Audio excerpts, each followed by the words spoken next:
Je me rappelle qu'une fois, j'ai été sollicitée pour l'animation d'un mariage. Et les jours avant le mariage, je me suis très bien préparée à tous les niveaux. La préparation, je l'avais mise ici. Le jour J, tout s'est bien passé. À la fin du mariage, la mère de la mariée m'a remercié. Les mariés étaient très contents. Les invités se sont bien amusés. Les invités, tout le monde était satisfait. Le samedi suivant, j'étais encore sollicité pour un autre événement.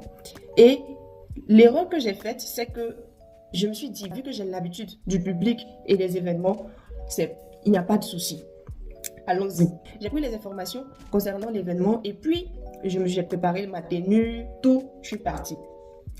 Arrivé à l'événement, je me suis rendu compte que j'ai moi ne sortais plus avant moi. C'est-à-dire, je ne savais pas quoi dire à tel niveau.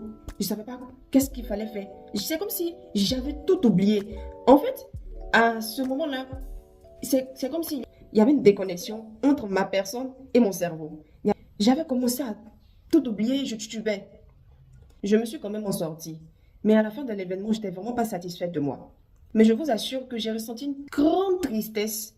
Parce que le truc, il ne s'agit pas de parler devant un auditoire, mais il s'agit d'amener les personnes à qui vous vous adressez à bien se sentir dans l'événement, à s'amuser, à rendre.